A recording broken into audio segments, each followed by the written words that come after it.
Hey everybody, thanks for watching. This is Bat Merc, and this is my review of the Goon, Them That Don't Stay Dead, part 4 of 4. Been waiting a minute for this book to come out. It's taken about a year or so, but the creator's been working on this.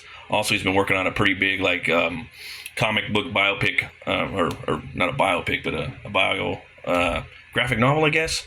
But we can get into some of that in the end of the book.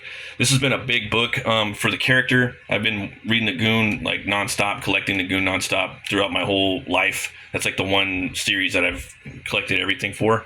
And got to meet Eric Powell a few times at the Comic Con, and got a few sketchbooks. Yeah, man, big fan of the Goon. It's yeah, I mean, sometimes I would get into comics and get out of comics, but I would always have the Goon. Like the last 20 years, I've been going pretty hardcore on making comics and reading them. With that being said, though, man, the Goon, it was a dark, scary, funny comic, and even as a kid, when I was and hilarious, I was really into like horror and Mad Magazine, Cracked. So this kind of like checked both the boxes simultaneously. And it was completely original. So I'm always going to be picking up the Goon, even the stuff that the creator Eric Powell puts out. Man, I really loved Hillbilly. That was really cool. Some Appalachian folklore book. If you guys haven't checked that out, I should have reviews on that up in here too as well. I've done so many reviews now, I kind of lose count sometimes. But yeah, man, I love this cover. There's another cover out here in the wild by Lee Bermejo for this. It looks fantastic. This one to me just really like sells it like if it's a movie, like a part of a movie, like what it would look like. I was hoping that they would make a movie. They were going to do one by David Fincher. There's a trailer out there by Blur Studios, I believe, and Brad Garrett. No, wait, not Brad. Clancy Brown does the voice, and Paul Giamatti does the voice of Frankie, one of the characters, his sidekick. But I always thought Mickey Rourke would have made a good Goon, right around the Sin City time. I know he's kind of like an obvious choice, but fuck it, who cares? He would have been a good one. He's just not as big, but yeah, obviously, Brad Garrett, Clancy Brown, Ron Perlman, all those guys could make a good Goon, but I don't know. Hopefully we get a live action Goon story one day, but enough of the derailment. Let's get into the book. This book right here, if you're, not familiar with the last 3 issues, you can go back and check out my reviews. I try not to spoil too much, but it deals with the Goon, falling in love with a chick, and it's pretty big. It's pretty big for the character, and yeah, let's jump into it. It's all done by Eric Powell too, by the way, and yeah, got the Lee Bermejo cover out there. Dorothy Dye, the original Dorothy Dye, crossed the sea from a land of silk and gunpowder, some 40 years before the Goon had set foot in the nameless town. Like many women born of social standing during that time, of low social standing during that time, she had a tragically hard existence. Little is known about her before she became a criminal overlord, other than the rumors of murdered loved ones and an impoverished life on the streets. Loving the dry brush right there. Sometimes I can't tell if it's dry brush or charcoal with his work, but yeah. But this woman of exceptional cunning devised a way out of her mire. With slow, methodical patience, she carved a bloody path of retribution against those who had wronged her, and created her own criminal empire in the process. She used this power to lift up the others like her, women whom the world so cruelly intended to hold down. And loving the pencil work in the background, Just love the way he handled this book, does it by himself, with the black and white tones and whatnot. It's pretty inspiring, man, for creators out there. She collected these broken women and gave them new lives in her criminal empire. None dared cross them. And when her long life came to an end, the women all took her name for their own, so that their enemies would forever live in fear of Dorothy Dye. Which is why the Goon had no idea who he was talking to. Funny you're the second Dorothy Dye I've met tonight. You must be mistaken. Now, about my billboard. She has a billboard, like in the previous issues. You gotta check it out. It's a thing. It's pretty funny. Look, lady, my beef ain't about a billboard. It's about a girl been murdered by someone going by the name of Dorothy Dye. What girl? So, this lady right here, she's got a brother that got resurrected in the last book, and this right here is a character that's been resurrected. He's called the Zombie Priest. So I don't want to spoil too much about him, but you guys have to go back and maybe pick up some of the older Goons. Like promise, man. None of the Goon stories will let you down. They're all great. Yeah, all the stuff Eric Powell puts out, man, it's killer. So right here we have this guy right here, the zombie, and she's basically telling him to resurrect the brother and whatnot. But you'll see what happens with that. Hopefully in the future. I can't work with her. She's impossible. Tough day at the office. I really wish you'd shut up. Yeah, I get that a lot. My natural predilection to be sociable often alienates rather than endears. It's a flaw I seem ill-equipped to rectify. Why do some of you have to talk?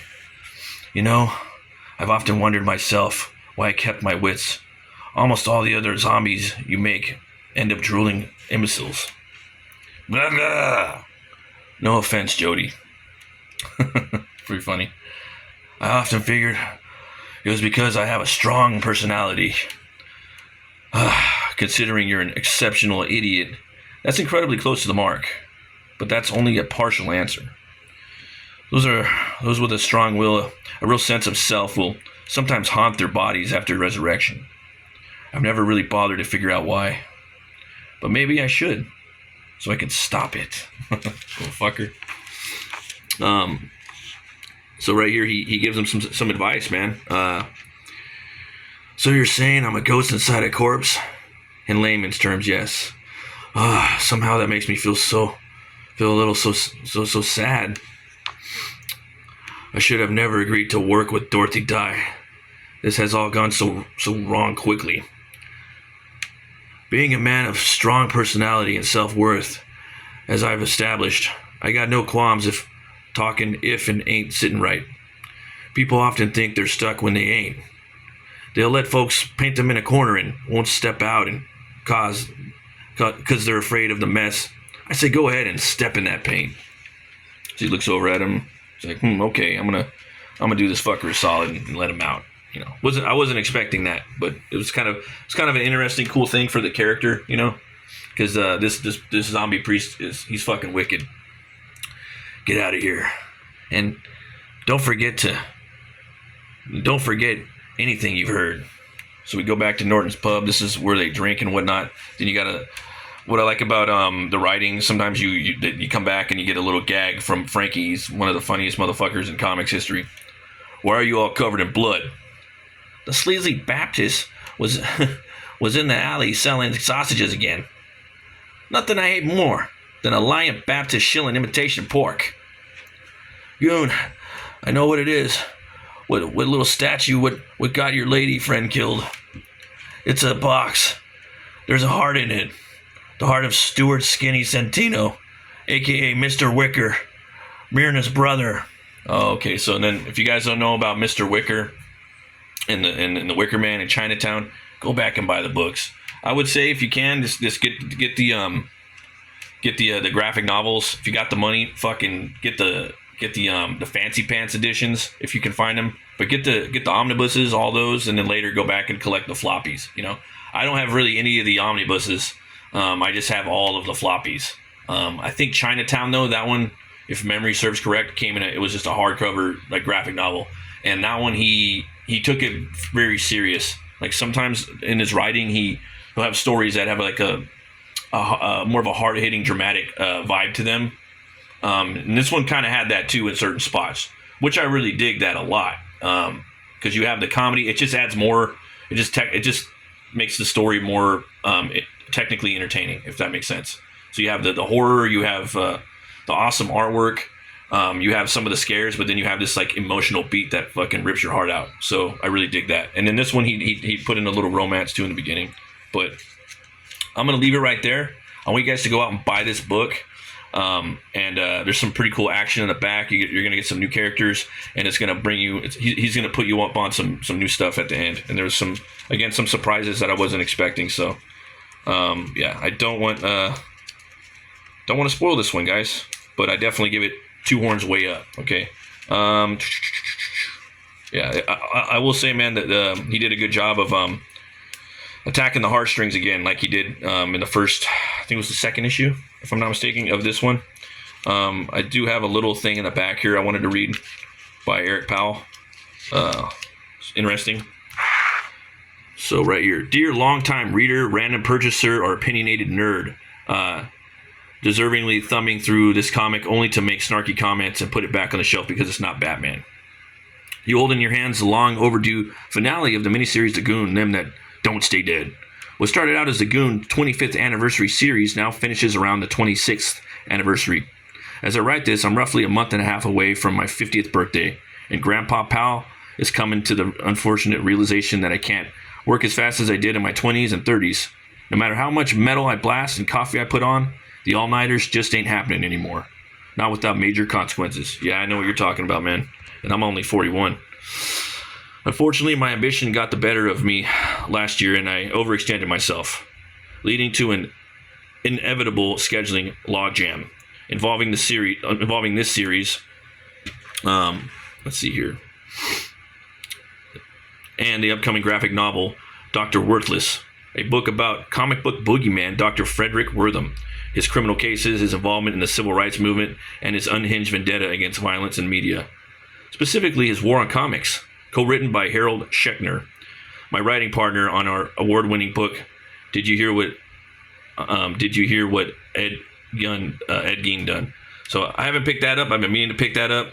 If you guys haven't checked out Ed Gein, Monster Hunter by Luther Storm, check that book out, man. Those books are awesome. And I have an interview with him on here and some, I believe some reviews on that if I'm not mistaken. But I haven't picked this one up. Ed Gein's crazy. Also, what's his name, dude? From Sons of Anarchy, the main actor, Jack, Charlie Hunnam, he's playing Ed Gein too in a new TV show. So I'm looking forward to that. He looks a lot like him. So it's, yeah. And then they did a little scene with him, a little tiny scene with him in the new Dexter Original Sin, the prequel series. And I highly recommend the new Dexter. Again, back on the rails. Dr. Worthless took a tremendous amount of research to create, including a trip to the Library of Congress to go through Wortham's papers. It took even more effort to arrange this mountains of material into a structured sequential book, which was largely my responsibility when it came to the delegation of writing duties. All this made more difficult because Wortham was a very private person when it came to his own personal life. There is little to form a straightforward biographical story. I did 3 completely different constructions of the graphic novel before landing on an approach that is a total hybrid of my work as a cartoonist and Harold's work as a nonfiction novelist. It's sort of documentary graphic novel.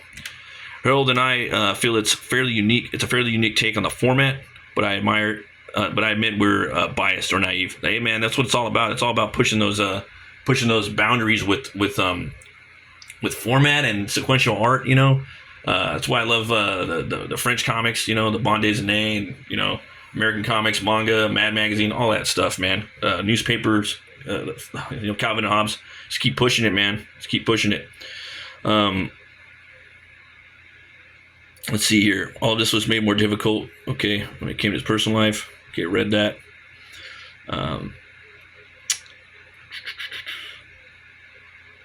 Needless to say, when the Wortham book ran long, the timing of this series suffered. But I put all of my effort into both projects, and I hope you can feel that they're both worth the wait. Oh, hell yeah, man. Definitely. This was definitely worth the wait. And you did it pretty fast, man. Even for Goon books a year, I mean, for one person to put out that many books, that's pretty epic. And with that quality of line work and ink wash and, the Eric Powell style, I think that was, did a good job. The beginnings of this Goon story go all the way back to Chinatown and the mystery of Mr. Wicker, and the end of Once Upon a Hard Time.